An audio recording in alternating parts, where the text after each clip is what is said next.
Сайн байцгаана уу эрхэм хүндэт үзэгчдээ Аян гимэн онцлог мэдээллийн сайтын ШҮРЭЭГИЙН зочин нэвтрүүлгийн эхний дугаар эхлэж байна. Манай өнөөдрийн нэвтрүүлгийн анхны зочноор Алс холын Франц улсаас хүрэлцэн ирсэн Ц.Сувдаа бид өнөөдөр нэгэн түүхэн сэдвийн хүрээнд энэ ярилцлагыг өрнүүлэхээр өнөөдөр бэлэн болсон байна. Ингээд юуны өмнө дэлгэр сайхан зуны улиралд эх орондоо зочлон ирсэн танд баяр хүргээд миний урилгыг хүлээж авч ярилцлаганд манд оролцохыг зөвшөөрсөн танд маш их баярлалаа. Тэгээд надад хамтран зүтгэгч нарт маань бас итгэсэнд талархал илэрхийлье. Тэгээд энэ бол бидний шинэ ажлын эхлэл нэвтрүүлэг байгаамаа. Ингээд ярилцлагандаа орё. Тэгээд та өөрийгөө Монголын үзэгчдэд юуны өмнө танилцуулна уу? Хэдийгээр бид бол танил боловч үзэгчд тэр бол таныг сайн танихгүй байгаамаа. Тэгэхээр таны танилцуулгаас өнөөдрийнхөө ярилцлагыг эхлүүлье. Оршихын цэдэнд орж Завхан аймгийн Улаастаас өмнө төрсөн. Улаастай хот төрсөн тий. Миний аав Оршихын цэдэнд орж Увс аймгийн дэлгэр өндөр хангаас өмнө харьяат. Миний ээж Дачин хүүгийн банзрагч Говьалтай аймгийн Наран сумын харьяат. Би цэдэнд орж банзрагч хоёрын 3 дахь охин болж төрсөн. Өнөөдөр миний зорж ирсэн гол зорилго бол аавынхаа тухай олон түмэнд баг боловч мэдүүлэх юмсан. Өнгөрсөн үед яг вэ? Өнгөрсөн цаг хугацаанд миний аавын үзэж өнгөрүүлсэн тэр зовлон тэ өнөөдөр энэ нэгэн дахижууд автагдаасаа тэр хэлмэгдэл тэр хэцүү цаг уу өнөөдөр энэ арчил энэ хэцүү цаг ороо босгоо цагт битгий давтагтаасаа гэсэнтэй та бүхэнд бас таны урилгыг хүлээж авч та бүхний өмнө өнөөдөр ирж суугаад ярилцах гэж байгаа баяртай байна. Та Монголоос хэдэн онд гарсан бэ? Тэгээд танд монгол хэлээрээ ярих хэрэгцээ нэн шаардлагатай байдаг юм шиг санагдсан. Тэгээд энэ талаар товч яриад хойлоо үндсэн сэтгэлтэй орё. Монголоос гарах шалтгаан бол одоо яг улс төрийн шалтгаан гэдэг юм уу да. Миний аав улс төрийн хэргээр 1979 онд баригдсан. 1979 онд баригдаад 1 жилийн гяндан 4 жилийн чанга дэглэнтэй колон 3 жилийн нутаг заагдах. Тэрний дараа тэр нах амны үргэлжийн тэр мөрдлөх авчлагын дор явж байгаад 1991 онд зүрхний инфарктаар 1-р эмнэлэгт зурдаар навсарсан. Нас барснаас нь хойш ч гэсэн бидний амьдралд үргэлжийн л нэг тийм дарамт шахалт гэр бүлийг дотроос нь самарсан. Тэм хэцүү явдлууд бол үргэлжлээд байсан. Тийм болохоор 2000 онд би дүүтэйгээ дүүгийнхээ хүүхдтэй цуг хилд авч Бэлэг оронд очиж амьдарсан. Одоо миний дүү Бэлгийн Брюссел хотод амьдарч байгаа. Би өөрөө Франц оронд амьдарч байна. Цахим ертөнцид дуулан тарьсан таны бичсэн нэг ном байдаг. Одоо энэ ном бол бидний өмнө байна. Үхлийн босго алгасан хүмүүсийн хүчил. Ийм нэртэй ном байгаамаа. Тэгэхэд Үхлийн босго алгасан хүмүүсийн хүчил гэдэг номыг би олж уншсан. Хэдхэн хувь хөвлөгдсөн. Одоо танд ч бараг үлдээгүй. Би энийг танаа цахим шуудангаар илгээж танаас асуусан. Тэгээд надад энэ номны эргэн тойрондох асуудлаар тантай ярилцах сэтэл төрсөн юм а. Тэгээд таны аав хэн байсан тухай та эргээд дурсахгүй юу? Яагаад гэвэл энэ асуудлыг мэдэхгүй олон шинэ үеийн төлөөлөл байгаа учраас би энэ асуултыг танд онцгойлон тавьж байгаамаа. Тэгээд би таны сэтгэлийг шарахыг нь хүндий гэдэг ийм зорилго бол надад байхгүй. Гэхдээ энэ хорон мөч өөрөө бас л түүх юм гэж бодож би энэ номын тухай эргэн тойрондох асуудлаар тантай ярилцъя гэсэн. Энэ номыг уншиж явах энэ процесс би ингээд ирээн цахруултын тэмдэглэсэн. Хуудас болгон дээр нь тэмдэглэгдэхгүй өнгөрч боломгүй ийм түүхэн маш эмгэнэлтэй ийм сэдвүүд байсан учраас би энэ номыг ийм болтор ирээн цахруулалт тэмдэглэсэн.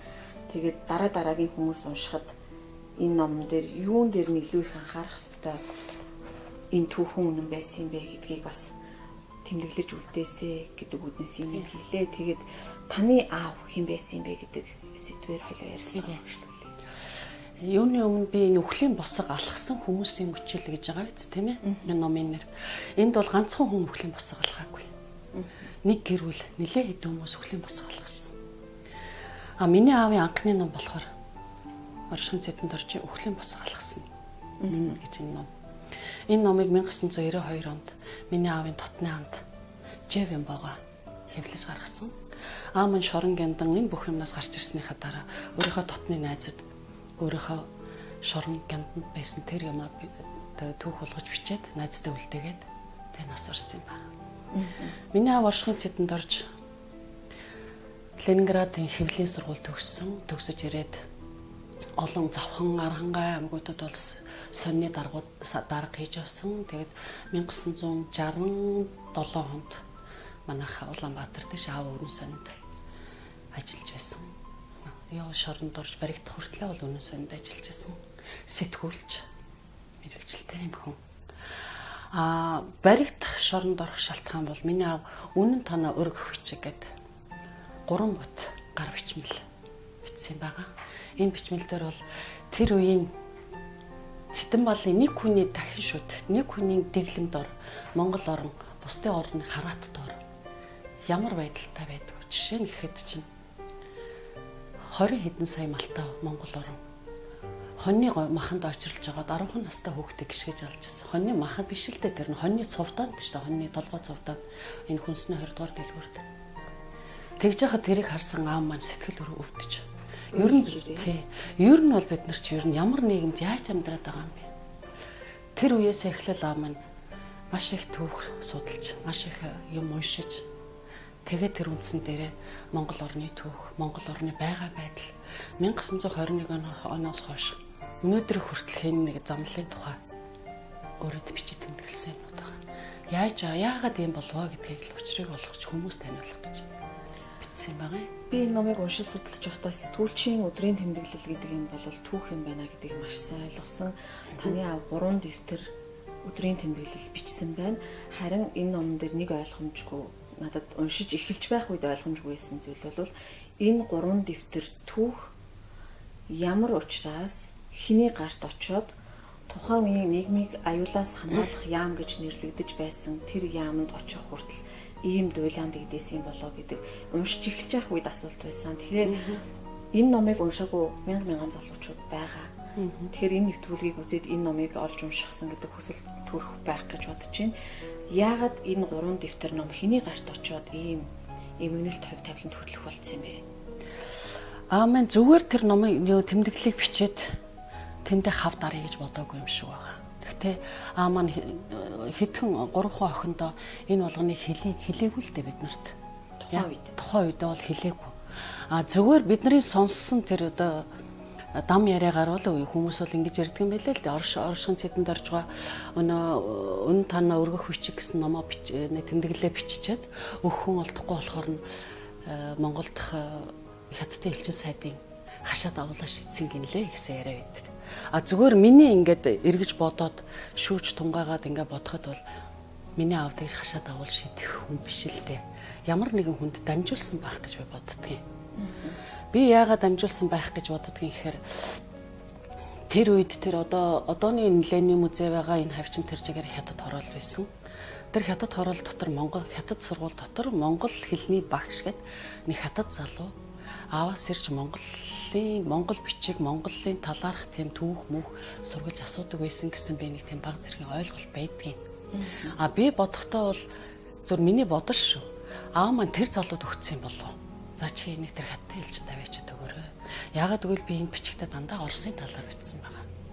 Манай Монголын бүх баялаг, бүх мал тийм ээ Эрдэнэтийн бүх баялаг бүх мал маань ингээд гадагшаа гарч байна. Жишээ нь бүхлөтэн хоньыг амьдаар нь гаргахад үстэй ноостой гэдэс дотор та 33 центээр гаргадаг байсан юм лээ. Юу лээ? Цент байсан шүү дээ тэр үед чинь. Тэгэл гих мэтийн юмнууд тэр аавын тэмдэглэл дотор байдаг л да. Тэгэхээр тэр бичмлийг чинь бичлэгээ болохоор аав Оросын элчин сайдын амд өгч болохгүй шүү дээ.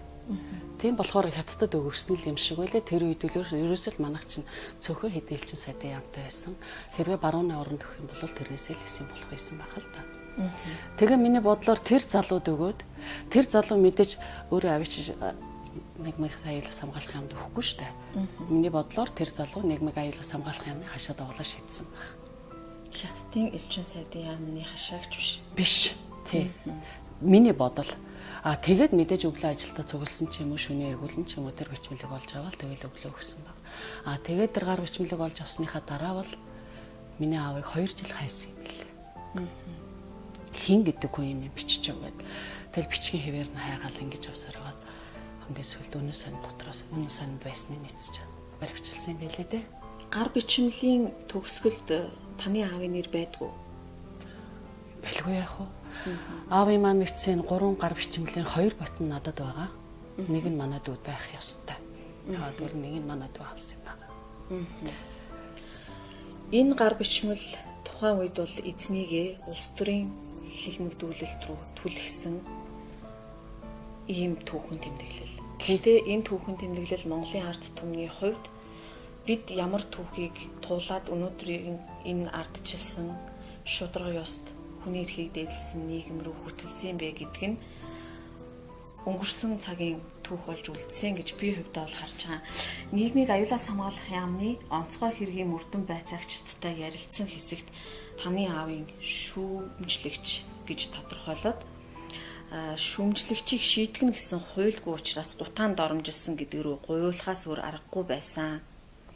Бидэнд тийм зүрх байгаагүй гэх агуулгатай ийм буруутгах үнцэг болсон гэдэг ийм хэсэг байна л да. Тэгээд дайсан номер 1 гэж тодорхойлсон орны иргэнд дамжуулсан нь гин буруутай гэж би тогтоосон хэмээн Ванхүү гэдэг мөрдөгч хэлсэн байна. Дайсан номер 1 гэж хэмбэ гэж тухай би номыг уншиж байхдаа асуулт тавьсан байна л да. Тэгэхээр саяын таны яриан дээр бол дайсан номер 1 гэдэг нь тухайн үед бол хятад улсыг хэлжсэн байх юм тийм ээ. За ингээд тэр үеийн мөрдөн байцаагчд 2014 онд ном гарах үед ардчилсан шударга хууль зүйн үүднээс бол түүнд гэмт хэргийн бүлтгүн байгаагүй. За гагцхүү намын захиргааны аппарат хуулийн дээр гарч ноёрхсны уршгаар энэ цэрэнд орж гэдэг хүн гэмт хэрэгтэн гэж гүтгэгдсэн гэж үздсэн байна. Надад номын бүтц маш сонирхолтой байсан. Номын бүтцийг би энэ дээр бас нэлээд сайн тэмдэглэсэн. Тэгээд энэ номон дээр бол шинжээчийн дүгнэлт утга агуулгын шинжээч гэсэн ийм мэдээлэлүүд байна л да. Шинжээчийн дүгнэлт нь яваад ард нь утга агуулгын шинжээчээр томилогдсон ажиллаж байсан хүмүүсийн дүгнэлт дараа нь болохоор тухайн асуудлыг бас тухайн үед юу гэж бичсэн юм бэ гэдэг ийм харьцуулах боломжтой ийм ном юм байна. Ванхүү гэдэг хүнээс цанилгагүй энэ хэргийг шилжүүлэн авч дуусгасан юм байна. Энэ номыг одоо уншиж байсан хүмүүс бол мэдэн. За энэ номын гол агуулга дээр бол таны аав хорих газар 54 хоног өлсгөлөн зарласан. Тэгээ би энэ номыг уншиж байхдаа хувийнхаа Facebook аккаунт дээр биччихсэн.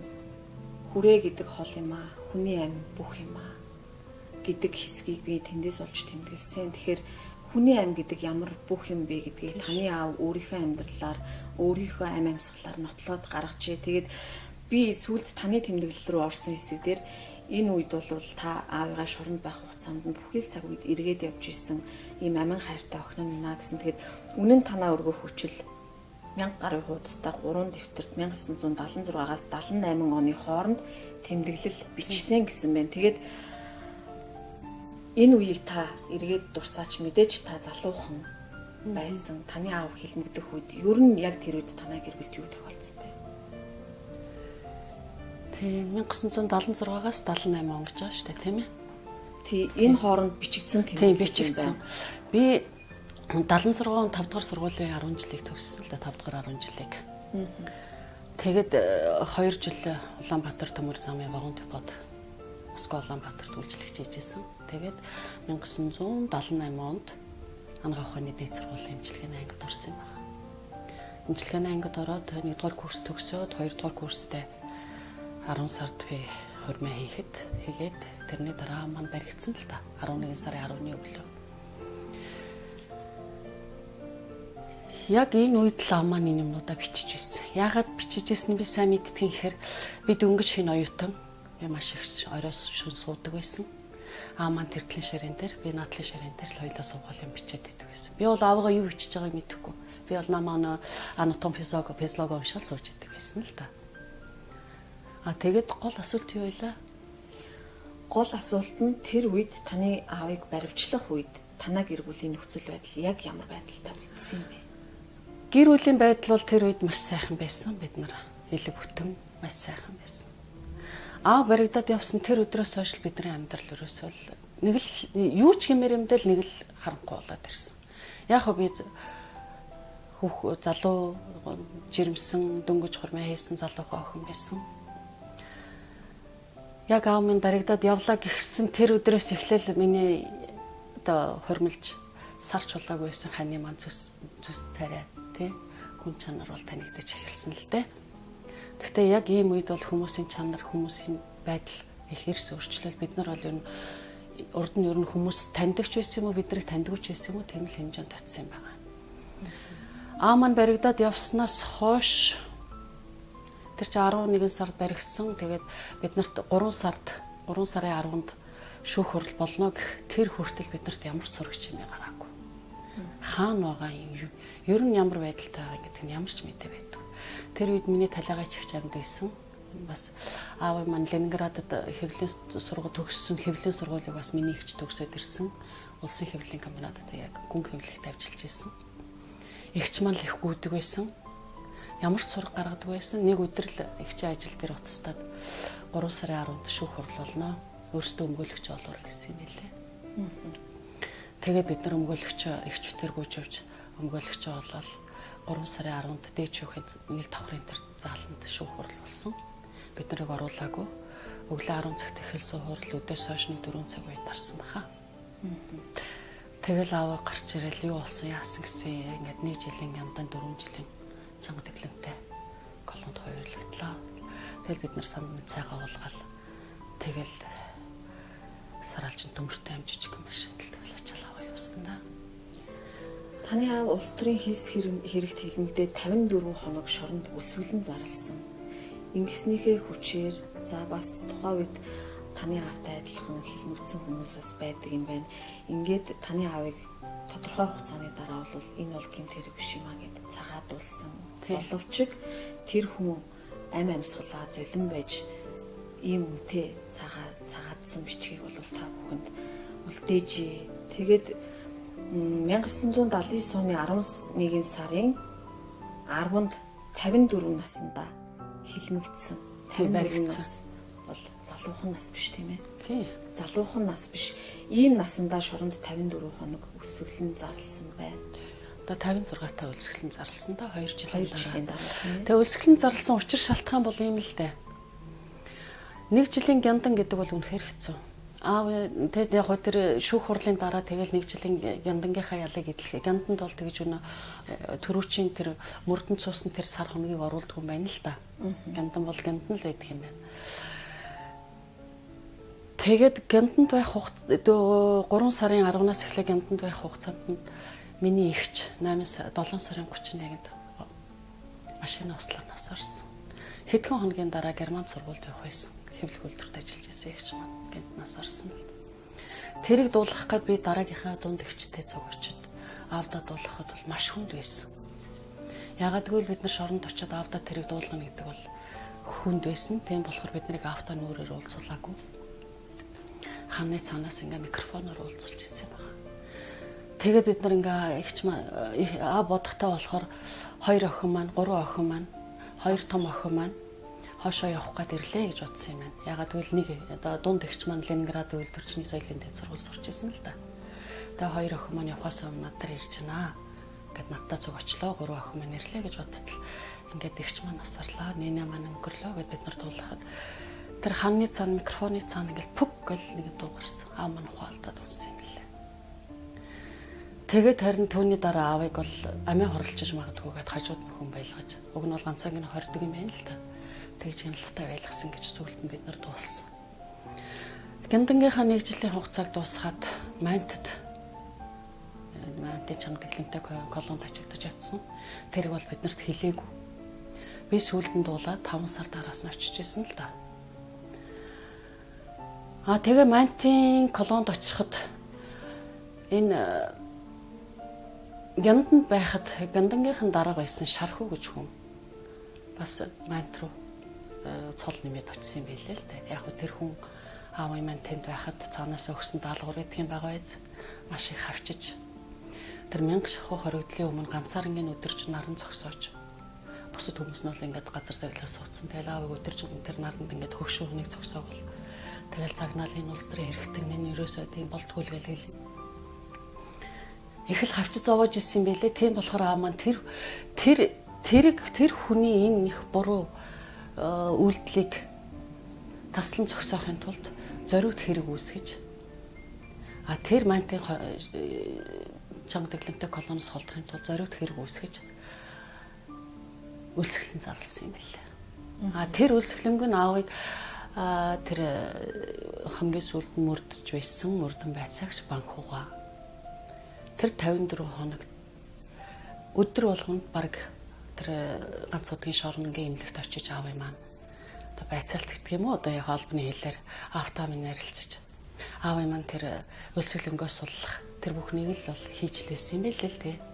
Гэхдээ яг энэ номыг уншихад бол энэ дээр бол маш тодорхой байгаа. Яагаад өхлийн босхыг алгасан хүмүүсийн өчл гэхээр энэ номын эхэнд бол аав юм аа ном орцсон байгаа. Хоёрт эхний хэсэгт бол өнөө хүмүүсийн дандаа өнөө дүгнэлтүүд байгаа. Аавд маань тусалж исэн, аавыг мөрдөж исэн тэр хүмүүс. Хоёр дахь хэсэгт нь аав юм аа ном орцсон, гурав дахь хэсэгт нь миний үдс амьдрал орцсон байгаа. Тэгэхээр би энэ номоо бичгтээ хүмүүст хүргэе. Би өнөөдөр ингэж ярихтаа бол яг сандарна, төвдөрн, буруу зөрөө ярина, тийм ээ. Номон дээрээ бол би зэгцтэй бичсэн байгаа. Энэ хүмүүс энийг л би хүмүүст хүргэх хийсэн гэсэндээ би үнгүү тараах гэж хүмүүст итгэж өгсөн байгаа. Тэгээд итгэлийн маань нэвтээд энэ ном тэгээ буруу замаар ороод алга болсон юм байна.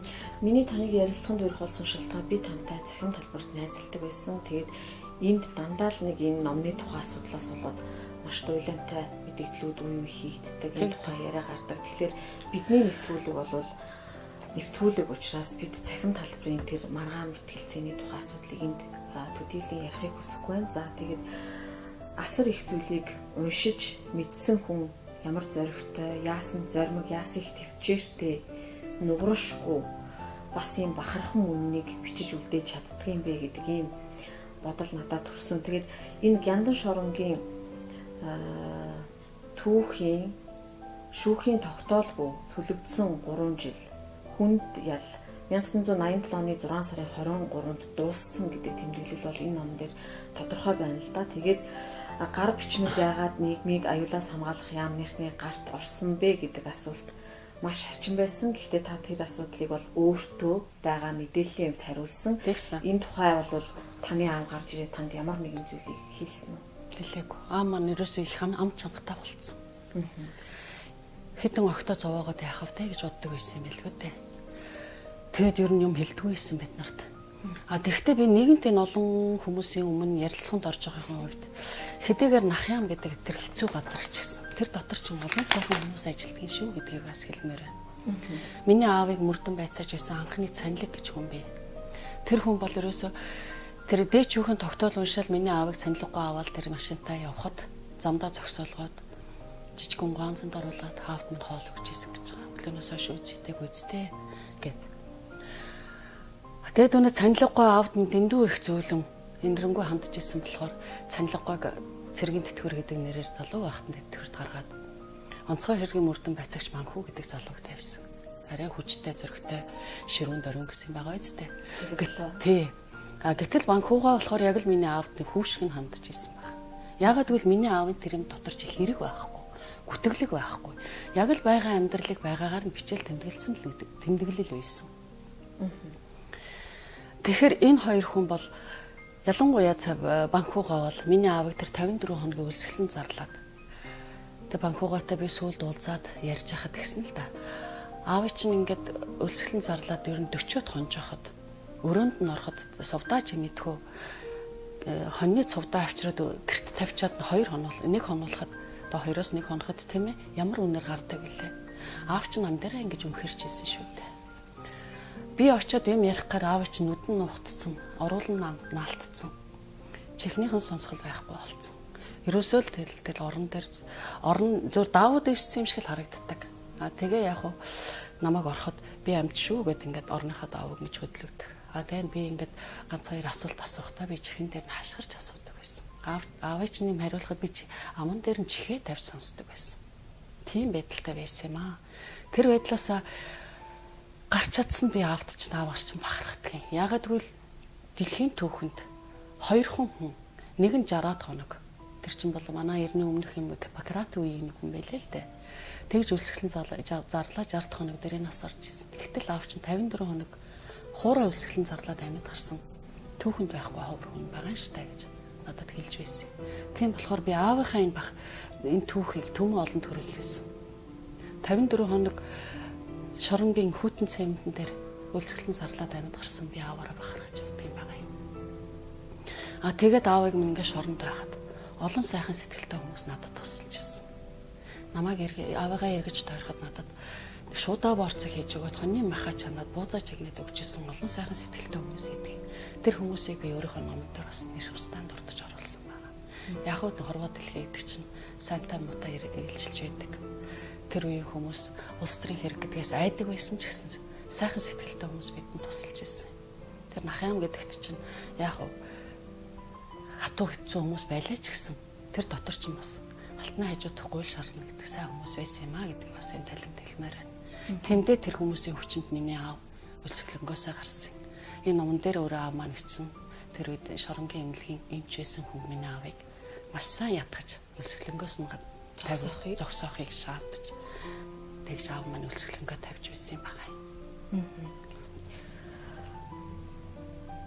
Эцэг хийхээ асуудлыг хүүхдүүд нь шүүх ирэхгүй гэж би хувьдаа боддог.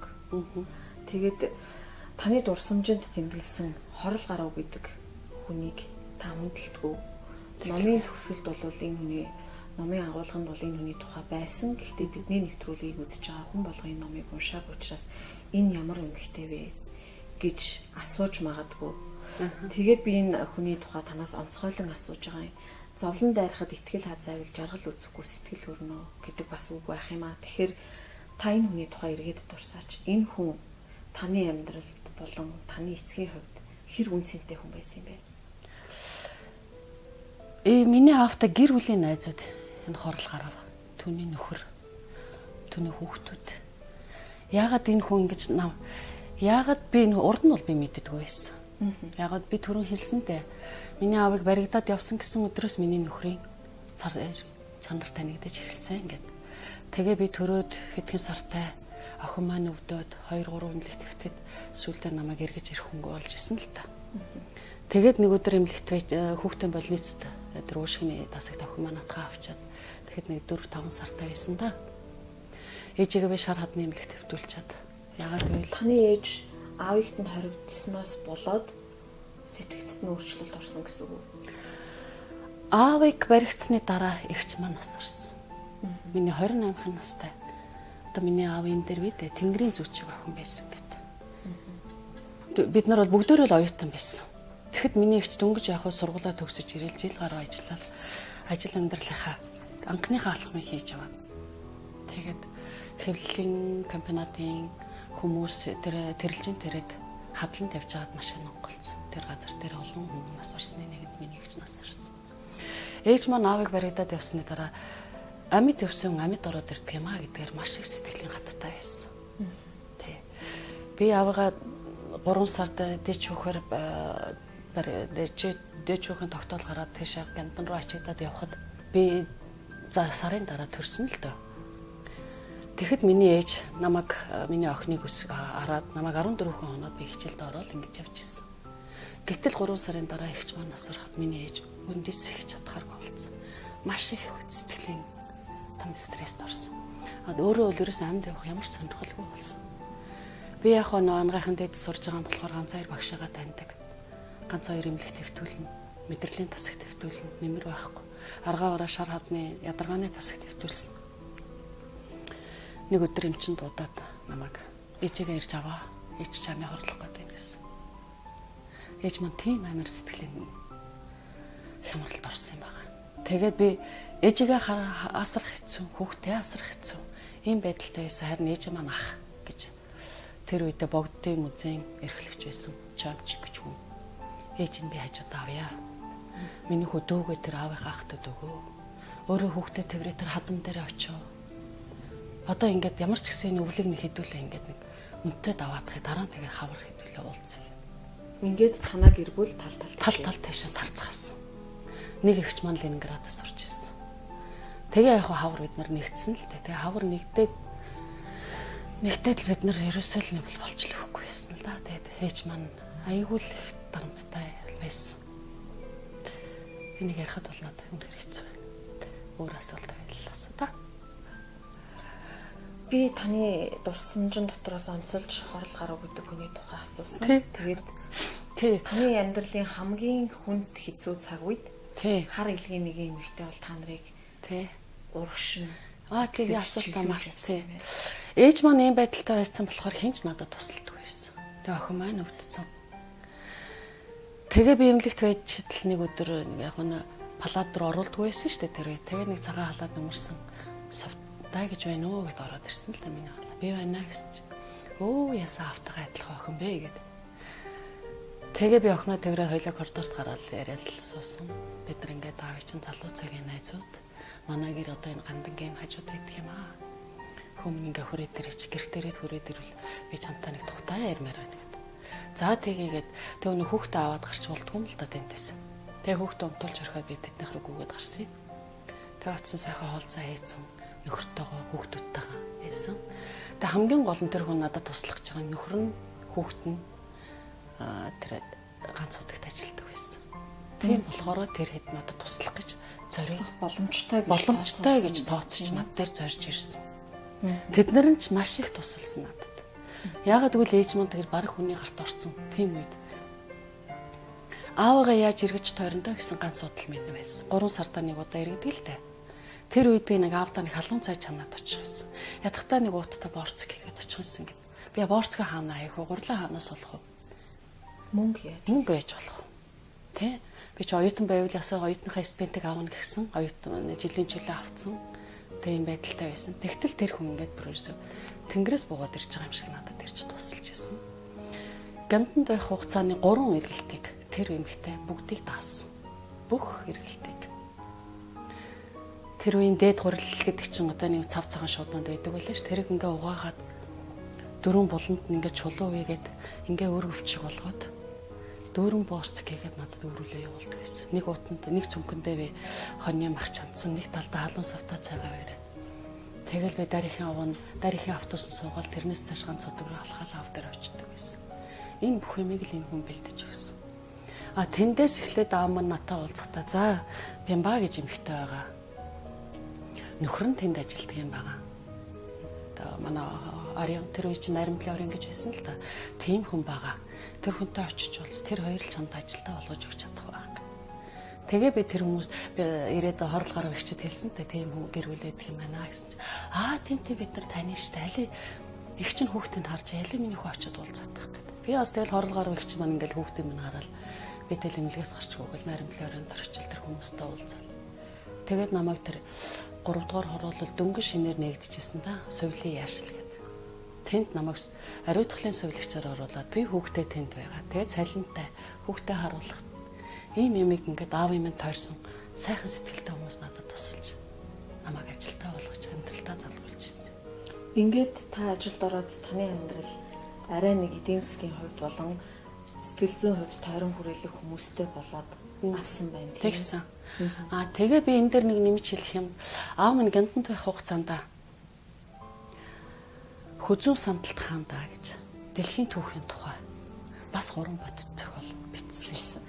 Тэр зохиолоо бичихтэй болохоор аав мэдээж ингээд бичихгүй штэ.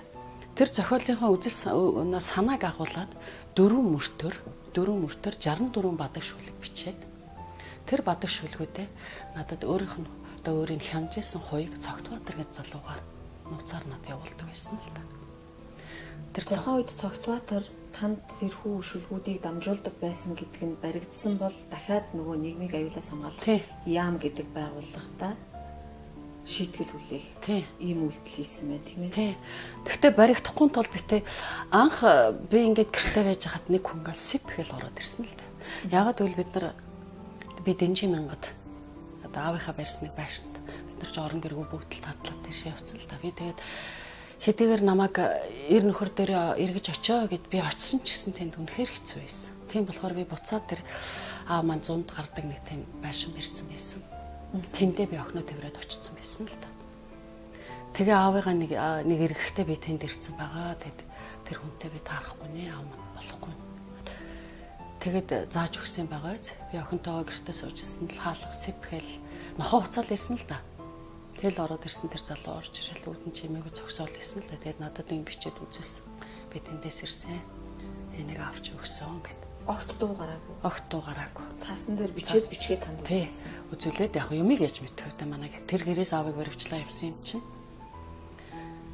Тэгээд ийм ном хэрэгтэй гэсэн гэд. Тэгээ би аавынхаа номын сангаас номнуудыг нөгөөд. Тэгээ би тэр гадаа гараад над хэлсэнтэй зөвлөгөө хэлсэн та. Ингээд би ингээд танад симхи ирж байна. Тэгээд аав чимээ дамжуулж байна. Тэгээд ийм юмнууд хэрэгтэй гэхэр ч надад тэднийг өгөө явуулж агараа гэд. Яг го тэр үед бол аав дараагийн эргэлтнэр минийхөө ингээд улаах аимс өгч уулаарай гэж бичсэн байсан хөрхий. Тэгээд тэр мэрийн бэлтжил дараа эрхийг хүлээжсэн. Тэгэл маш өөрөө тийм газар ажилладаг болоод маш их болгоомжтой. Тэгж ярьж бид нарт тэр бүх хүчийг дамжуулж өгсөн. Би тэрийгэ бүгдийг хадгалж агаад аавыгаа судлагдаад ирэхэд өгсөн л доо. Ингээд энэ ном болж хэвлэгдсэн үү? Хамжаагүй. Одоо л гар бичмлээрээ байгаа. Тий, гар бичмлээ байхаа аав нь шоронгоос гараад цагаатсан шүү дээ миний аав чинь. Тэрийг яг дараа ярий тийм ээ. Ингээд цагаатаад ингээд их сайхан болоод ингээд ирж явах үедээ хуучин өөрөө үнэн сонд ажиллаж исэн болохоор төдөөгаад бусад тэр ардын ирэх сони ингээд хүмүүст тараагаад өгсөн юм л да хянуулах гээд. Тэгээ аав нь тэрийг эргэж авч чадлаггүй нас орсон. Нас орсныхан дараа би тэр болгоныг цуглуулж авсан. Цуглуулж авсныхаа дараа би гадагшаа гарах болонгуудаа үнэнхээр бол тэрийг өөрөөд явах боломж байгаагүй. Тийм болохоор эндээ үлдсэн ихчтэй үлдээгээд аавынхаа зөвхөн үнэн танаа өргөж гисэн 3 битэг аваад л гарсан юм байна. Одоо бусад материалууд бол миний ихчтэй байгаа. Энэ ном дотор тэмдэглэгдсэн хэсгүүдээс аль хэсгээс нь ч уншсан таны аавыг ямар боловсралтай, мэдлэгтэй, мэдээлэлтэй, ямар мундаг сэтгүүлч байсан бэ гэдэг нь маш тодорхой байдаг л да. Тэгээд за жишээлбэл жинхэнэ ардчилсан шудраг хууль зүйн үүднээс бол түүнд гэмт хэргийн бүрэлдэхүүн байгаагүй. Одоо ч гэмт хэрэг биш, гагцхүү намын захиргааны аппарат хуулийн дээр гарч ноёр усны уршгаар Сэдэндорч гэмт хэрэгтэн гэсэн нэр зүүсэн юм. Хуульчид бид даалгавар, бодлого, чиглэл мэтийн намын захиргааны даралт шахалтаас хаашаач гарч чаддаггүй байсан гэж цанилэг гэдэг хүний дурсамж энэ дээр тодорхойлсон байна.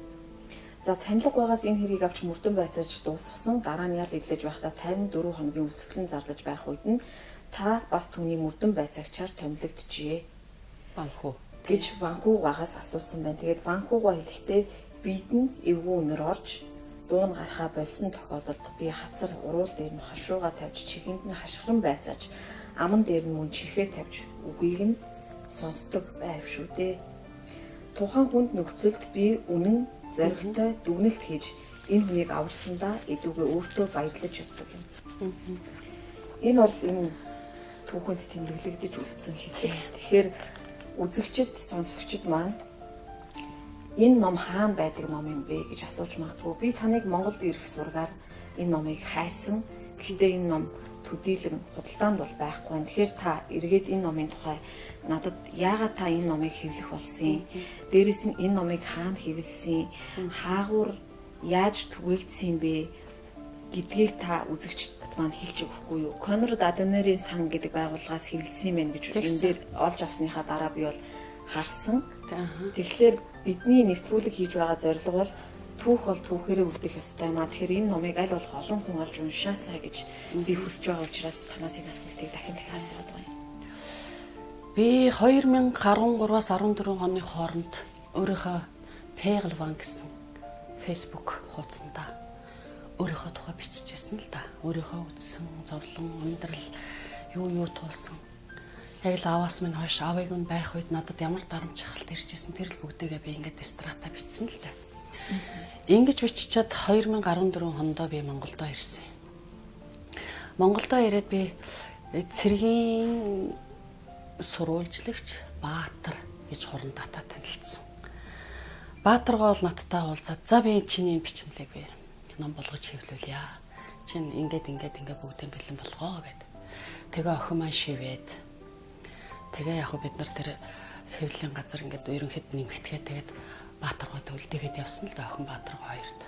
А энэ хооронд би яасан гэхээр Хэлмэгцтэй холбооны дарга Цогтбаатар гэж хүнтэй уулзсан. Тэгээд яг хоо бид аавын номыг Конрад Адонарын сангаар өөрийнхөө шугамар үнгүй хэвлүүлж өгье гэсэн надад санал тавьсан. Тэр саналыг бол би маш баяртай хүлээж авсан. Нэгэнт ингээд үнгүй хэвлүүлж байгаа миний аавын номыг би бас үнгүй тараая.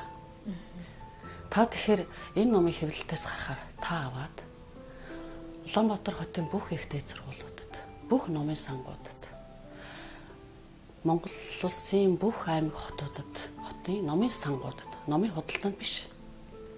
Номын сангуудад үнгүй тараагаарай. Яг миний охин тулныг 50 ширхэг ном өгнөз.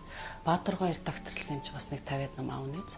Та тэгээ 400 номыг ингээд тараагаарай гэдэг ингээд өгсөн. Миний ном 2015 оны 1 сард хэвлэгдсэн баг.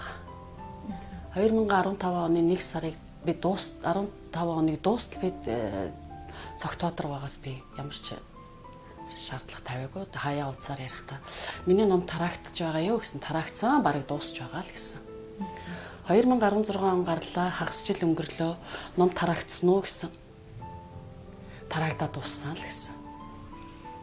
А гэтэл 2016 оны нэг хурлын сонгуул болоход Зоригт Баатаргой миний аавын номыг ширээд өрөнд дэлгэцсэн. Хүмүүсээ номыг надаас аваарай би гар үсгээ зур та бүхэн тараана гэдэг ингэж ярьсан. Тэр үеэс эхлээд би тэр хооронд зөрчил гарсан. Миний ном хаа байна? Хаагур тараагдсан. Яагаад та тараагдаагүй? Та яагаад намайг бүтэн жил хагас ингэж гурваа гэдгээр би тэр бол Facebook хуудасаар бол жил хагас муудалцсан та сүүлийн хагас жил. Өнөөдөр болтол надад хариу өгөөгүй. Энэ ном хаана байгааг надад би мэдэхгүй байна. Өнөөдөр миний охинд үлдсэн 50 ширхэг ном. Хүмүүс надаас асуухад за энэ утсан дээр байгаа хүнээс аваарай гэж хэлээл охинтой минь холбоо гэж авсан юм билээ. Гэтэ зараагүй. Би яг хүмүүс ямар үнэтэй юм бэ яаж авах вэ? Гүйгүй энэ бойны юм. Үнгүй өгж байгаа. Миний охинд хэлээд аваарай л гэд би ингэж яасан. Охин маань тэгээд зарим хүнд нь хөргөж өгч ирсэн юм билээ, зарим хүн нэрж авч ирсэн юм билээ. Одоо надад нэг ч ном байхгүй. Өнөөдөр би охиноос ном авах гэсэн охинд маань ном байхгүй. Ягаад гэвэл би өнөө ханаас ч бол ханаас номоо олчихно гэж бодоод би охин надад нэг 10 ширхэг ном явуулсан. Тэрийгээ тэр авийнхаа хүмүүс тараацсан. Охин маань энэ бүгд тараацсан. Би өнөөдөр аавынхаа 1992 онд хэвлүүлсэн энэ ганцхан номтой сууж байна. Харин чи ямар азар, ямар шугамаар энэ номыг олж авав. Маш сайн хөөцөлдөж олж авчтай чи. Би цөөхөн хүнд байгаа. Энэ номыг сайжлан хэвлүүлсэн хүмүүстэй холбогдох гэж нэлээд хичээсэн. Тэгээд бол харамсалтай нь холбогдоогүй. Номыг бол олж авсан. Би үзэгчдэд эндээс хэсгэн юг уншиж өгье гэж утсан. Нам төр олон нийтийн байгууллага альч газарт дуртай хүнээ сонгож чадахгүй заавал дээрээс нэр заасан байна. Өөр хүн сонгох санал гарвал бодлого унагсан гэмтэн болно. Хуралд хэлэх үгийг хідэн давхар хянаж өөсвийг нь арилган харин магтаал хөөргөлт нэмээд уншуулж байна.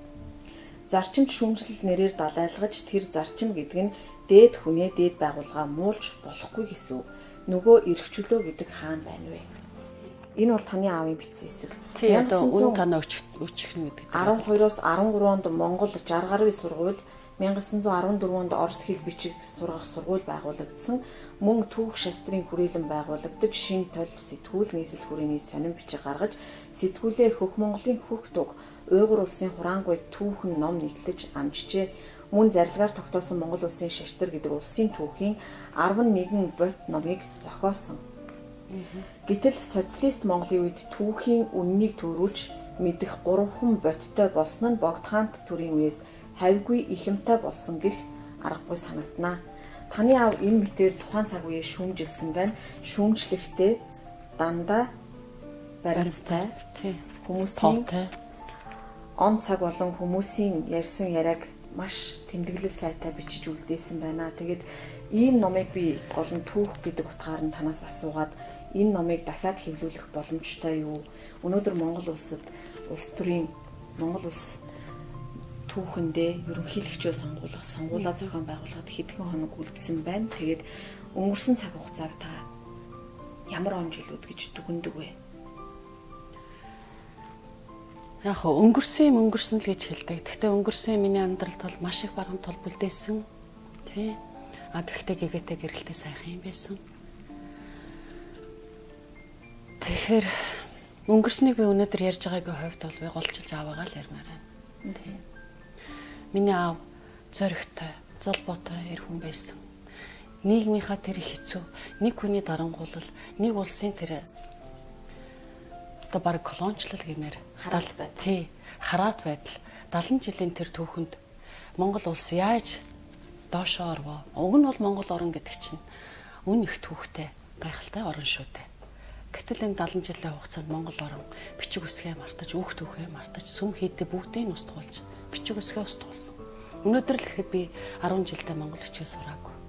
Өнгөрсөн хойно би октоудаараа заалгаж нэг ойр зүрийн нэрээ бичигдэл болж. Гэтэл бид нар бичиг үсэггүй байснараа бид нар түүхээ мэдэхгүй болцсон. Энэ болгонд л аав маань харамсаж энэ болгоныг бичсэн юм байна. Тэгээд за яхад асуудал би мартчихад байна. Бидний үеийнхэн бол социалист нийгмийг Монголын түүх болон хөгжлийн маш том үлгэр жишээ болсон загвар гэж үздэг. Гэтэл энэ номон дээр тэмдэглэгдсэн байдал бас ч тэр түүхийн үнэтэй зөрчилдөж байгаа юм байдлууд ажиглагдах юм аа. Тэгээд та аавыгаа их оронч хүн гэж үздэг үү? Бүр дэндүү их оронч хүн минь аав. Цаг үеэсээ төрүүлээд дуурцсан. Өнөөдөр бол миний аавын тэр хэлжсэн юмыг өнөөдөр нас захын хүүхэд хэлж байна шүү дээ, тийм ээ. Тэр үед бол ерөөсө хинч хэлж чадахгүй. Хэлэх нь битгийл бичихч ирэхгүй байхад миний аав бичснээр өнөөдөр улс төрийн хэрэгтэн болсон юм байна. Тэгээ яг цаг хугацаа гэдэг өөрчлөгддөг юм байна.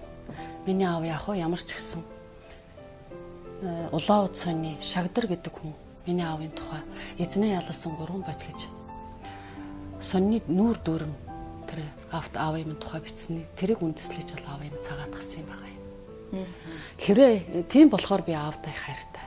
Аав маань ямар ч гэсэн цагаатгсан шүү. Хэдэн охиндоо өргөн үлдсэн шүү гэд баярлаж суусан юм. Тэг яг цагаатгал бол цагаатгал. Тэр бол цаасан дээр үлдээл явна. Тэр бол сэтгэлийн юм. Тэг. Тэр цагаатгалын дараа тэр цагаатгалыг харлуулах юм бол бидний амьдралд цааш өргөлжлэл явсан юм байна.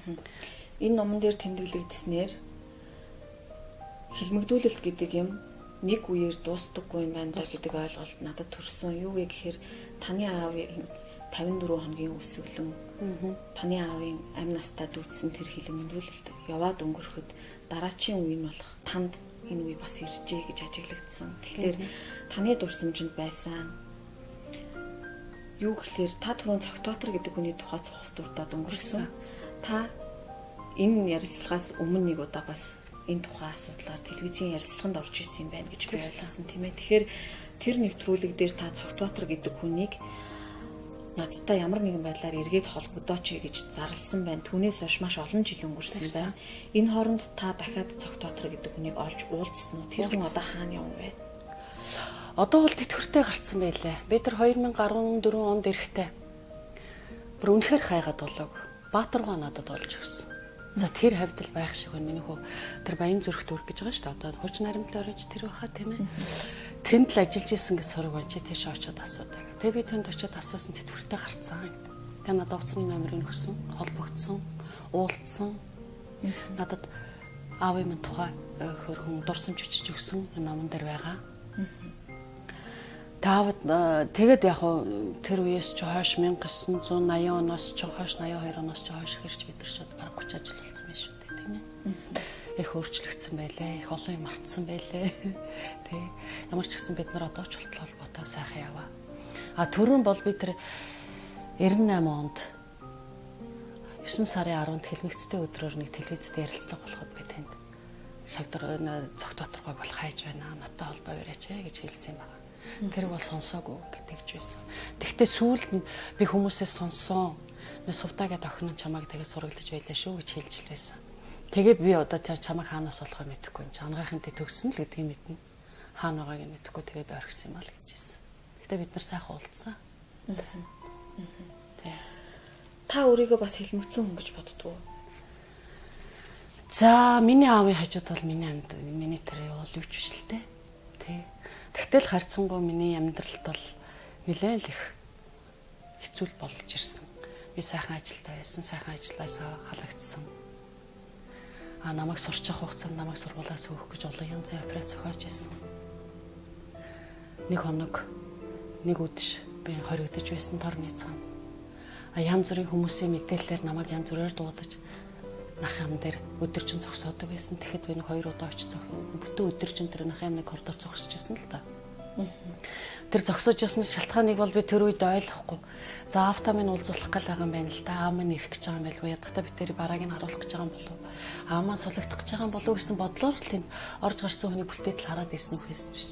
Намайг тэнд хүнд нүдлүүлж миний зураг хүргийг тэндээс буулгаж авч ирнэ гэж би бодоогүй байдаг байсан. Гэтэл бол янз бүрээр л намайг хүмүүс нүдлүүлж янз бүрийн хүмүүс миний араас явж л байсан юм хэлээ л тэр үед. Тэрийг бол мэдэхгүй л байсан. Таныг тухайн үед ямар хэрэгт буруутгахаар санаархаж энэ үйлдэлүүдийг хийдэг байсан юм бол?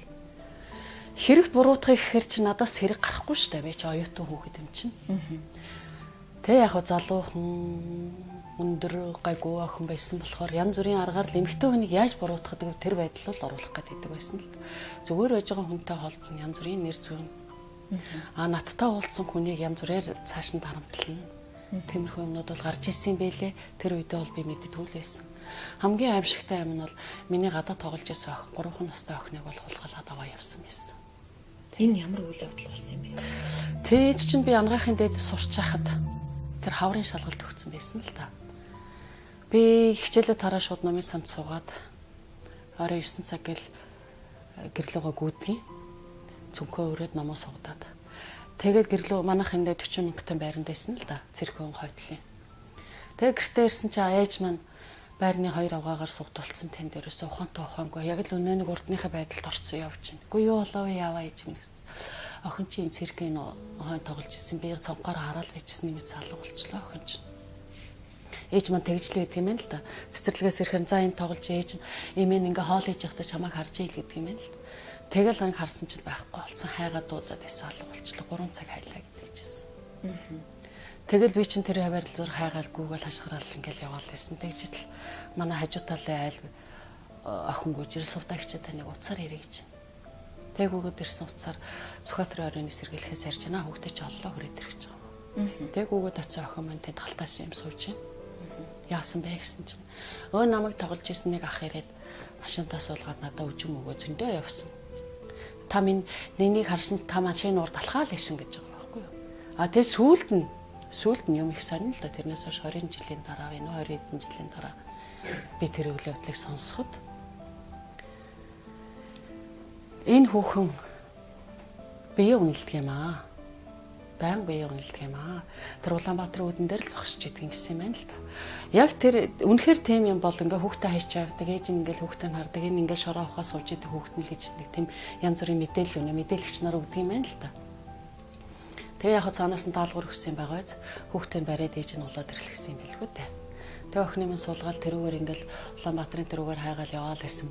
Нэг тойрол явж ит би ангаахын дээдийн номын ангаахын дээдээс хараад гүйж явсан юм байна л да. Ойрхон шүү дээ. Яг ингээд зэрэгцээд байж байгаа чинь нэг ингээл тойрч явахт нь би харагдсан юм байна. Тэгэл миний араас дагаал явсан юм байна л да. Тэр машинтаа би юугаа мэдгүй гэрлүүгээл яарч гүйж байгаа. Тэгэл ирсэн ээжтэйгээ уулзаал ингээл явангоц өө эн чинь юус тийм хүн биш байна. Гүтээ охины минь тэнд авчиж өгөөд тэгээ буцсан юм байл л дээ тэр хүн. Тэр энэ минь мэтэр яг хөө зөөр яг хэрвээ би тэндээс баригдсан байх юм бол тэгэл намайг сургуулаас өгөөл шороо одоо юу ч гэдгийг цөлдөг ч юм уу тийм ээ тийм юм хийхтэл айл бие үнэлэгч гэж цоллоо тийм ээ цоллоо сургуулаас өөхөл зоригтой яаж хийж байгаа л намайг ангаахын дээр төгсөхгүй юмч болохгүй санаатай байсан юм байна. Энэний нэг жишээ бол миний номон дээр байгаа. Тэр говьлтаа дадлах хийж хахад бас нэг өдөр хорж тий янз бүр болсон гэдгээ бол би тодорхой бичсэн байгаа л да. Энэ мэтийн жижиг юмнууд бол маш их. Яг над дээр туссан нь бол энэ. Тэгээ манай гэр бүлийг дотроос нь самарч хооронд нь ингээ муудалцуулж ирсэн юм бол маш их бай. Төрөний тэргийн жолооч хүн таныг бас очиж матаад та түрүүн хэлж ирсэн би хоригдож нэг хоног хоригдож үтсэн гэж тийм ээ. Тэгэд хүний амьдралын төвөрг бас их өөр юм аа. Би сүүлд ном уншиж явах хувцастаа нэг цагт таныг хилмигдүүлэх үйл хэрэгт хамтран оролцож явсан хүн хөтөл буурал болсон тэр үедээ эмч танаас тусламж ирээд нэгдүгээр эмнэлгийн үүдэнд нусны хутайгаа хайлтаад сууж байсан тэр үед нь таныг бас хүн ёсоор хандсныг би таны тэмдэглэлээс олж уншаад хүний амьдралын төвөрөг хүнд маргааш бидэнд юу ч тохиолдож болцсошгүй учраас зарим үед хүмүүс ямар ч цаг үед байсан хүнээрээ байгаасай, битгий нөлөөнд автаасай гэдэг юмыг олон хүнд сурамж болохоосай гэдэг үднэс би таныг энэ төвийг дэлгэрэнгүй ярьж өгөөч гэж хүсгэсэн юм. За. Анагаахын дээдийн 6 дугаар курс тэр үед нэг тушаал гарсан юм. 6 дугаар курсын оюутнууд 4 сар хөдөө орон нутагт 4 сар Улаанбаатарт туслах хэмжээгнэ 550 төгрөгийн цалинтай гэж. Яг тэр жил маань Говьолтой аймгийн тайширсан нутаг цагдаа тавьсан 100 нь. Би Шоронгоос суллагдаад. Уг нь бол нутаг заах гэсэн залт байхгүйсэн л да. Тэгээ сүүлд нэмж аавыг маань тэгж нэмэлт оруулаад мантай шоронгоос ирээд 14 хонжогт Говьолтой аймгийн тайширсан нутаг цагдаа явуулсан байна. Тэгээ юм их сонин. Тэ яг тэр жил нь анагаахын дээр тийм шийдвэр гаргаад хөдөө орон нутагт явах хэрэг би Говьолтод явахаар болсон л. Аавыгаа бараад гэж. Мэдээж би өөр хаашаа явах уу? Тэгэл тэр шээ явсан. Тэгээд хотоос ирсэн өөр зоригмоо гэж охин байсан. Бид хоёр аймгийн халдвартай эмнэлгийн нэг хоноод хоёлаа амьдарч байсан. Бусад хүүхдүүд бол орон нутгийн хүүхдүүд гэргэртэй байсан. Тэгээ мэдээж бид нар чинь төргөнд дуудлаганд гарна. Тэгээ нөгөөдөр дуудлаганд гараад явж байтал миний үзэг алга болчлоо л да. Би одоо үзгээ хайсан юм уу, айлд орхисон юм уу мэдэхгүй байна л да. Тэгээд жолоочоос асуусан би мэдэхгүй. Тэгээ буцаад нөгөө айлдаа очисон чинь тантай үзгээ үлдээгээгүй гин. Тэгэл үзэгний ярилд гарч байгаа л нөгөө цуг амьдарчсан охин маань айл байсан. Тэр айлаас очиж дуудаж нэг үзэг аваад тэгэл зараагийнхаа дуудлаганд явсан л та. Тэгээ дуудлага ерөн шөнө 12-оос хойш багасаад ирдгийн. Тэгээ эмнэлэг дээрээ ирээд байсан чинь жижүүрийн сувлагч Ц.Сувдаа эмчээ таныг сэргийлэхтэр дуудаж илээ. Гэтэг нь. Тэгээ яг нөгөө Говьолтой чинь нэг юм нарийнхан годмод бүх байгууллага нь байдаг юм л да. Хамгийн захт эмнэлэг байдаг. Тэгээ би жолооч хоёлоо явах хүн үзүүлэх гэж ах шиг байна гэсэн чи. Өөрөө яваа. Ойрхон юм чинь гэл. Би жоохон ч гэсэн амарлаа гэл тэгсэн л да. Тэгэл би гисээ барай сэргийлэхтэр очсон. Хоёр сэргийлэх хүн сууж ирсэн нөгөө хоёр. Би Сувдаа гэж жижүүр юм ч байна. Хүн үзүүлэхэд дуудсан гэсэн чи. Шууд намайг барьж аваад нэг торны цан сулгацсан л да. Гэ одоо эн чи яаж байгаа юм би юу болж байгаа гэсэн чинь. Болд дараач чамайг хоригсон. Тэгэл намайг хорьсон. Би шөнө 12-оос өглөө 10 цаг болтол тэнд байсан. Орсон гарсан хүн болгон өглөө ажилдаа цуглахдаа намайг хараал байсан л да. Эмч цагаан халааттайгаа би гисээ тэрсэн тэр торны цан сууж байгаа байхгүй. Тэр нь яг тэр жижүүр хаалганы ерөөсөө яг хажууд орсон гарсан хүн болгон тэрийг харддаг юм хэлээ л. Тэгээ 10 цаг боллоо болд дарга дуудаж ийн гэсэн жижүүр солигдсон байсан л хоёр шин цагдаа байсан. Тэр хоёр намайг урт хоногоор бол дарга өрөөл оруулсан л да. Нэг нь натаа зөөрөө нэг нь гадаа зогссон. Тэгээ одоо нэг нэлээ өдөө хамрын зайтай юм байсан бол дарга над руу нэг юм жижиг ном шийдсэн. Тэдгээр хуудасны тэдгээр зүйлийг уншсан. Гэмт хэрэгтэн тэмлэгийн тусламж үзүүлээд нуун дарагд болсон байх юм бол чамайг тэмнийгээр хорно гэсэн юм байсан л та. Би тэгээ сэргийлэхээ бол даргадгүй энийг миний жолооч төрөний жолооч батлана. Би ямар ч гэмт хэрэгтэн тэмлэгийн тусламж үзүүлээгүй. Харин чиний жолооч хэлсэн бол би чамайг энд барьлаа гэж хэлсэн л та. Тэ. Тэгээд би бодсон л да. Гэхдээ одоо тэ яах вэ? Оюутан хүүхэд тэгэл ахаал тэр хүнтэйгээ жижигурт гараал ингээл явж исэн. Тэгээд дадлагын хугацаа дууссан, 4 сарын хугацаа дууссан. Би автагаа 4 сар хагасан бүтэн сойдр болгон очиж уулздаг байсан. Ингээд 1 сард хоттой ирсэн. Хавар нь сургуулаа төгссөн. 1 жил Баявлагын аймагт ажилласан, сургуулаа төгсөөд Баявлагын аймагаас ирээд 1 дугаар эмнэлэгт мэсгэлийн эмчээр хуваарлагдаж ажиллаж байх хугацаанд би тэгэхэд 3-4 жил ажилласан байсан юм аа. Тэгээ нэг өдөр амбулаторт өвчтөрнөө өөрийнхөө хариуцсан өвчтнөө яхад харуулах гээд гүйж явсан. Тэр амбулаторын шатны танд нэг настай хүн Ц.Сувдаа гэж дуудах шиг болохгүй юу. Тэгээ харсан мотор таяг хийцэн гэдэг бас их л хэцүү байдалтай зогсож исэн. Тэгээ би одоо над дээр имчилүүлж исэн л хүмүүсийн нэг байна да гэж одоо очисон чинь. За чи намайг таньж гэнэ үү гэлээ. Танихгүй байна та хэн блэ гэл тэгсэн чинь. Яав нэг Говьолтой аймгийн төрөний жолооч тэр төрөнд явдаг байсан шүү дээ.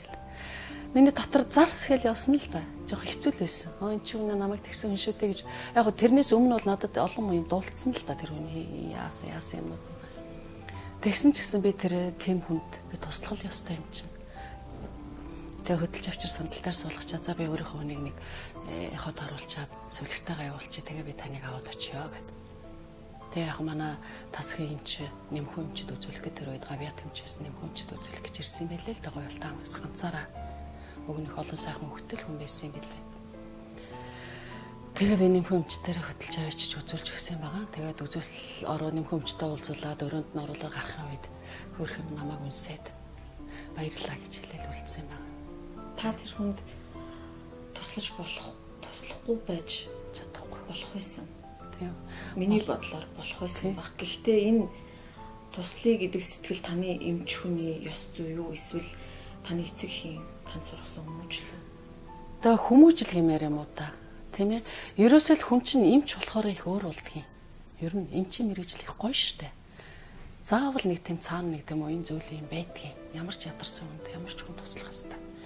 А тэрүүн дээр нь хэдийгээр тэр хүн надад муу юм хийж намайг тэгж яасан ч гэсэн би ядарч байгаа хүн туслах ёстой л гэсэн нэг тийм бодол орж ирсэн. Тэрнээс ш сувлэгчээр хөтлүүлээд явчих болох байсан л да. Чи энэ хүний нэмхэмж тавьчихдаг гэл. Тийм ээ. Үүндээ би тэг чадаагүй үнэхээр өрөвдсөн. Тэгтээ хөрх юм тэрнээс хойш нэг удаагүй л дээ. Тийм болохоор би ямар ч гэсэн энэ хүн ч гэсэн намайг үнсээд юмаа цайруулчлаа тийм ээ. Би ч гэсэн сэтгэлдээ ямгүйгээр энэ хүнд тусалчлаа гэдгээр одоо болтол миний сэтгэл тэмүүлэл явдаг юм байна. За бидний нэвтрүүлгийн цаг өнгөрөх нэлээд хугацаа явсан байна. Тэгээд энэ номон дээр бас бидэнтэй энэ цаг үе зэрэгцэн ажиллаж амьдарч байдаг олонний танил нэлээд хүмүүсийн нэр дурддсан байлээ. Тэгээд тэр юу вэ гэхээр таны аав хилмигдэж хоригдож байх хугацаанд бас нэлээд хүмүүсийг зөв чигтэн зөвлүүлж чиглүүлэх үүнд хувь нэмэр оруулсан юм болов уу гэж надад бодогдсон. Тухайлбал зохиолч, сэтгүүлч, төрмөн Монголын алдартай цагаан шонхор холдинг компани захирал инх тайван.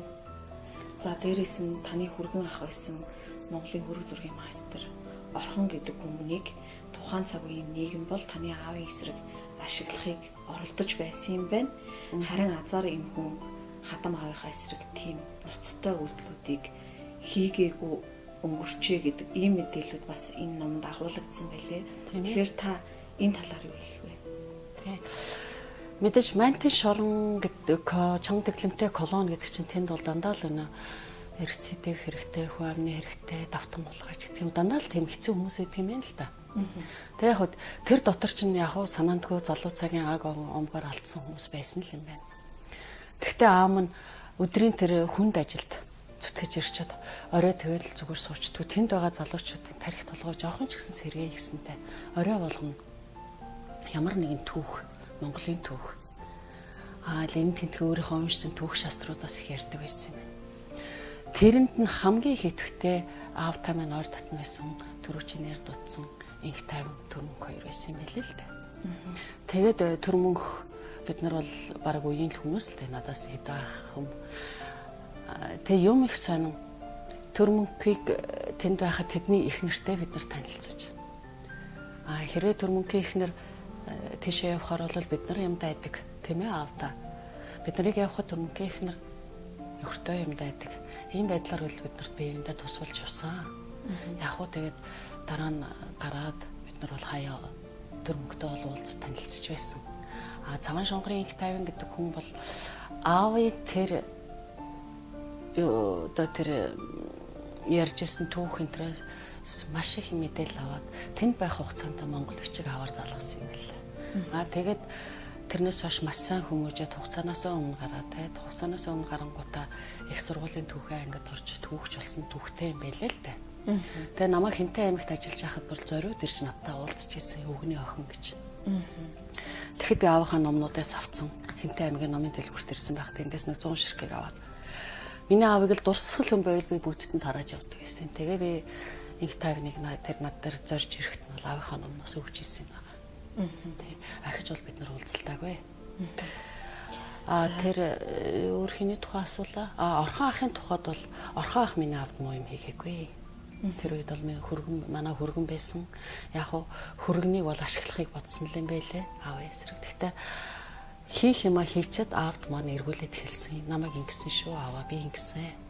Нийгмээс ийм юм явах юм бол нах ямныхын ийм юм дээр намайг ашиглалаа. Хэрвээ танд ийм юм мэдрэгдэх юм бол ийм юм учиртай шүү гэдгийг бол аавд өөрөө хэлж байсан юм байлээ. Тэгэхээр тэрнээс хойш бол би бол орхон ахтай нэг яриаггүй тэр талаар. Ер нь өнөөдрийг болтол бид нар энэ сэдвийг хоорондоо ярьдгүй шүү дээ. Ягаад гэвэл дандаа сэтгэл эмзэглсэн. Дандаа нэг хар юм гарч ирдэг болохоор аль болохоор тэрийг бол бид нар биенээс хол байлгахыг хичээж явдаг юм байна. За бидний ярилцлага энэ түрээд өндөрлөх төгсч байна. Тэгээд та гадаадд олон жил амьдарчээ. Та Монголдо хизээ буцаж ирнэ гэж боддог вэ? Зарим хүмүүс бол гадаад улс руу явсан хүмүүсийг хөшөрсөн хойно их орондоо эргэж ирдгээ гэж зэмлдэг. Гэхдээ таны нөхцөл байдал бол бусад хүмүүсийнхээс өөр байгаа учраас би танаас энийг асууж байгаа. Та их орондоо эргэж ирж суурших уу? Халуун илгэн нутаг яа, харийн нутгаас харахад танд ер нь ямар сэтгэл төрд юм бэ? Би ч одоо 40 гартлаа өөрийнхөө төрсөн нутагт амьдарсан. Хизээч миний илэг зүрх сэтгэл зүй тэ тархитлагоноос миний нутгийг салахгүй. Яахаа би хүний нутагт аргагүй ирэхэнд гараа явахтаа тэнд ажиллаж амьдарч байхдаа би сайнтай учирсан. Миний нөхөр Франц хүн би. Бид хоёр одоо өнөөдөр болтол сайхан амьдарч байна. Ямар ч гэсэн бид тэр амьдралынхаа сүүлч хүртэл би тэр нутагт энэ хантайгаа л амьдрна гэсэн бодолтой байгаа. Мэдээж би 2 жилдээ нэг удаа, бүр болохгүй 3 жилдээ нэг удаа би нутг руугаа гүйдэг. Тэ 2 жилийн өмнө ирсэн. Дахиад би 2 жилийн дараа ирж байна. Ер нь бол 2 жилийн давтамжтай 1 жилийн давтамжтай ирээд байгаа. Ер нь сүүлийн үед. Ирэх болгондоо л ямар ч гэсэн нэг аавынхаа төлөө хийх юмудаа хийгээд уулзах хүмүүстэй уулзаад бичиг баримт авчих нь бол имгэлцэгцлэл явж байна да. Нэг сонирхолтой асуулт. Таны Франц хань Оршихын Цэдэнд орж гэдэг хүн бол Монголын түүхэнд хилмигдсэн хүн юм аа. Энэ хүн хилмигдлийн он жилүүдийг өөрийнхөө биеэр дуулаад ирсэн ийм эмэгтэй юм а гэж мэддэг. Мэдлгүй яах вэ? Би фэйсбүүкт Монголын түүхэнд бичигдсэн энэ хар бараан он жилүүдийн асуудал, энэ номны тухай түүх болон таны өнгөрүүлсэн бүх цаг хугацааны түүхийн тухай харийн оронд ч гэсэн хүмүүс бас мэдсээр л байгаа тийм ээ. Ямар ч гэсэн миний ханы бүх найзт, бүх ах дүү нар нь бол мэднэ. Тэгээ миний зорилго болохоор аавынхаа за би энэ өөрийнхөө том номыг боллоо гэхэд аавынхаа номыг ядахтаа нэг орчуулаад Франц оронд гаргачихсан гэсэн хүсэлтэй байдгийн. Тийм хүсэлтэй байсан болохоор би олон хүнтэй уулзсан. Тэгэхээр үнэхээр Франц хэл бол утга зохиолын уянгийн гайхамшигтай хэл. Тэгэхээр яг л Франц хүн монгол хэл мэдчихэж монгол номыг Франц руу орчуулж тэр хүмүүсийн сэтгэл төрхөөр л орчуулах ёстой юм шиг байлээ. Би ганц 2 монгол хүнээр аавынхаа дээр яг 54 хоног өлсгөлөн зарласан тэр хэсгийн 3 4 хуудас байгаа л да. Энэ хэсгийг би орчуулсан л да Францаар, англиар. Тэр монгол хүнээр орчуулж байгаа шүү дээ. Их сайн Франц хэлтэй. Тэгээ орчуулад Франц хүмүүст уншуулахаар ойлгодгүй. Ягаад гэвэл энд чинь яг тэр аавч үүссэн зовлонг Франц хүмүүсийн сэтгэлд ойлгогдохоор тэгж бичээгүй байна. Зөвөр нэг сонин шиг ч гэдэг юм уу тийм ээ, нэг тийм ирсэн болохоор би энийг ч уншаад үнэхээр энэ хүн чинь 54 хоног тэр гандангийн 4 хоногны дунд ингээд байжтэй гэдэг тийм ойлголт орохгүй байна гэхээр би одоо ингээд хэвлүүлж чадахгүй суугаа. За энэ номыг Франц дээр хэвлэх нь байг гэхэд үхлийн босоо галгасан хүмүүсийн үчил гэдэг энэ номоо дахиад хэвлүүлэх танд ийм бодол байгаа юу? Яг гэвэл энэ номыг маш олон хүн уншиж бид өнгөрсөн түүхийнхээ тухай бодит ойлголттой болох юм байна гэж бодож байгаа. Санаа бол маш их байна. Би өөрөө тэг хүний нутг руу явцсан. Маш тэгээд хүн өөрөө тэг хол байхаар энд итгэл хүлээх хөнгө болчдөг юм байна. Би одоо ингээд сэтгэл итгэлгүй болчиход байна. Хилмигцтэй холбооны дарга хүн шүү дээ Монголын.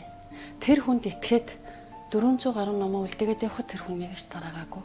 Өөрийнхөө улс төрийн сурталчилгаанд тасагтаад өөрийнхөө тэр сонгуулийн сурталчилгаанд ашиглаад ингэж харч би одоо хинд итгэх вэ? Тэгэхээр нэвтрүүлгийг үзэж байгаа үзэгчид хилмигдэхсдийн холбооны тэргүүнээс энэхүү номыг хэрвээ байгаа бол олж аваарай гэж хэлмээр байна. Тэр хүн байгаа бол. Ягаад гэвэл байхгүй би бүгдийг тараацсан гэсэн хэрнээ ширээ дөрөнд дэлгэцсэн байгаа. Яг хөө тэр зураг миний фэйсбүүкт бэлдээ. Би одоо тэр зургийг л байн гаргаад л одоо ингээл муудалцаа суудгийн тэрэнд бол ямар ч хариу өгдөггүй. Би хариу нэхэд л байгаа өгөхгүй л байна. Ирээд уулзах гэсэн утсаа хаачаад авахгүй байна. Хаана байгаа нь тодорхойгүй байна. Тэгэл миний буцах хугацаа дуслаа тэр хүнийг олж чадахгүй байна. Харин би Конрад Аденауэрийн сантай уулзаж Аденауэрийн сангийн захиралтай уулзсан. Үнэхээр бид мэдэхгүй. Бид нар мөнгө өгсөн, хэвлүүлсэн тэр хүмүүс л тэрүүгээр шийдэн шүү дээ. Мэдээж тэнэлтэй. Тэгээ яг зөв миний зорилго бол та нар ингээд хөрөнгө мөнгө гаргаа хэвлүүлсэн энэ ном чи ингээд буруу замаар орчлоо шүү дээ. Бид нарт үнэхээр арга байхгүй. Тэгжил. За нэвтрүүлгийн сүүлийн хооронд та Монголын ард түмэнд хандж юу хэлэх вэ? Мэдээж та хугацаатай ирсэн байж таараа тийм ээ. Тэгэхээр нэвтрүүлгийн үйл явцыг Монгол дүрнсэн энэ түүхэн үйл явдлуудыг ч гэдэг юм уу базаад хэлэх юм бол та үзэгчдэд юу гэж хэлээд өнөөдрийн нэвтрүүлгийг өндөрлүүлэх вэ? 70 жилийн хугацаанд Монголын 70 жилийн түүхэн хугацаанд тийм ээ ардын хувьсгал ялснаас хойш хэлмэгдэлгүй он жил гэж нэгч байгаагүй юм билээ. Миний аав бол одоо хамгийн сүүлийн хэлмэгдэл 1979 оноос 91 он хүртэл хэмжсэн.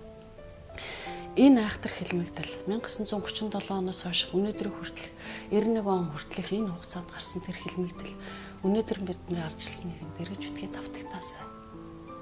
Хэлмэгдсэн хүмүүсийн өөр хүүхэд эцэг эхтэйгээ хамт дахиж бүх хэлмэгдээсэ. Миний үдсэн зовлон, миний эцгийн үдсэн зовлон энэ бүгд Монголын сайхан гэр бүлүүд дахиж битгий тохиолдосоо л гэж би хүсэж байна.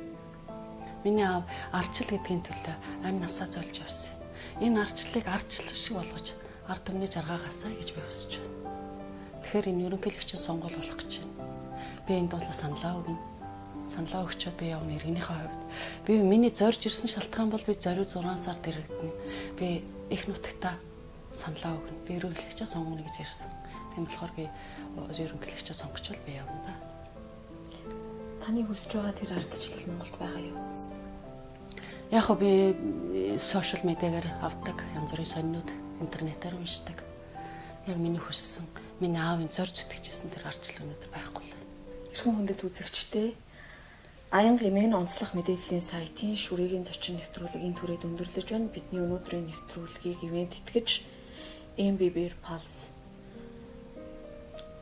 ийм сайхан боломжийг та бидэнд олгосон юм аа. Ингээд алс ол газраас зорин ирж Монголын ард түмэнтэй хэвлэл мэдээллийн хэрэгслэр 2 дахь удаага уулзахыг зөвшөөрч бидэнд итгэл үлээлгэн боломж олгосон зочиндоо маш их баярлалаа. Таны ирээдүйн амьдрал аз жаргалаар дүүрэн байх болтугай гэдэг сайхан өрөөлөөр өнөөдрийнхөө нэвтрүүлгийг өндөрлөе. Маш их баярлалаа. Намайг урьсанд. Баяртай.